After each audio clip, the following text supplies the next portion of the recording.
Hello administrators. In this short video we will be going over a desk audit compliance checklist that I will send out to each of you. It is a school parent involvement policy and a parent compact. We'll be talking about those two documents. The intent of the regulation is to show that in your policies and in the things that you're doing, that the parents play an integral role in what is going on. As I mentioned, we will be focusing on both the school policy, parent involvement policy, and the school compact. As we go down through this, you'll notice that in this checklist, there will be a column here for evidence that you will gather, and then here is a more detailed explanation of what they'll be looking for. So keep that in mind. First, we'll be talking about the policy, parent policy, and then we'll go into the compact in the last part of this podcast. One of the first requirements right here is that you have an annual meeting and that you show flexibility in how you organize the meeting, how many times you make it available. If you do make it available more than once, are you using video? Are you using in-person meetings? But that needs to be a statement in your policy as to how you will have that annual meeting. You will need to have a statement in your policy as to how the policy is to be jointly developed between the school and the parents.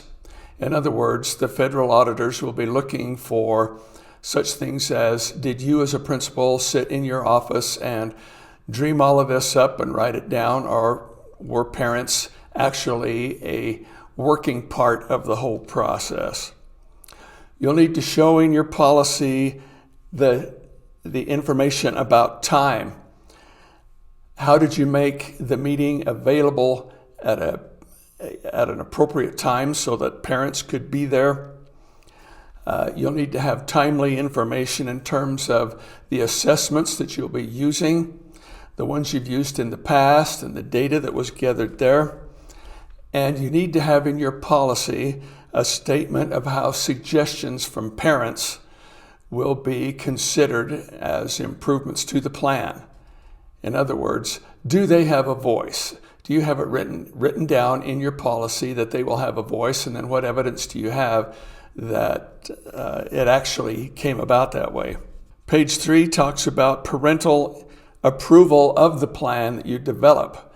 Did you just develop the plan and then send it out to everybody for approval? Or did you just approve it and publish it and say, this is what we've got? You need to have written down in your policy statements of how approval is to come about. Now, how you do that is up to you. You have some flexibility there. But you need to show that parents have an opportunity to approve the plan before it's published. You need to have statements of how you will build capacity for involvement. In other words, how do you make it possible for parents to participate? What things will you provide? What kind of assistance and programs do you have available for parents to be better parents? So are they just out on their own trying to figure out how to better participate in the school's program, or do you have specific things written in your plan as to how parents can get the help that they need so that they can better participate? This page talks about how your policy will be distributed, how it will be published. Will it be on a web page? Will it be on a hard copy? Will it be available at the school? And how did parents approve of it? In other words, you need to have those things written down in your policy and then show that you followed the policy as to how it is distributed.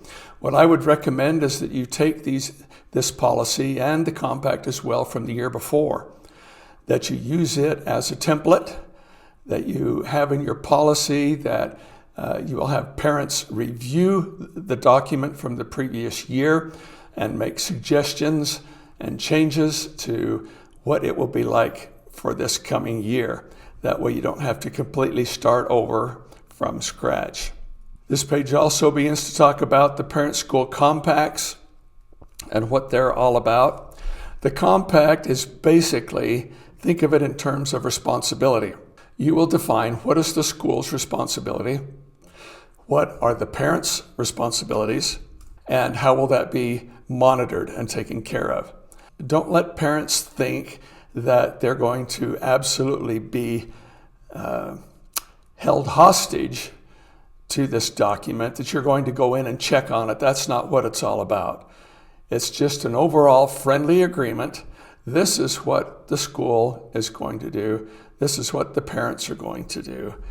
And then you explain how it is published. You have these specific statements that need to be in the policy, and you check those off on this form. Then you'll be in compliance. The overall intent of this is that you state what you're going to do, you do it, and then you gather evidence that you did it.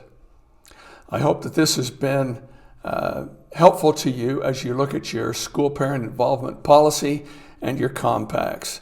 You don't need to be afraid of the audit if you are actively doing all of these things. I can promise you that if you try to put all of this together right at the last, it will not go well for you. The auditors will be interviewing 2 or 3 parents that you will select, and they will be questioned individually apart from you as to whether or not they are active participants in the school process, or do you as the principal make all the decisions and then just tell everybody what to do. So, best of luck to you. This shouldn't be that hard. Don't make it hard. Wish you the best, and remember, it's a great day to be a Bobcat. Bye now.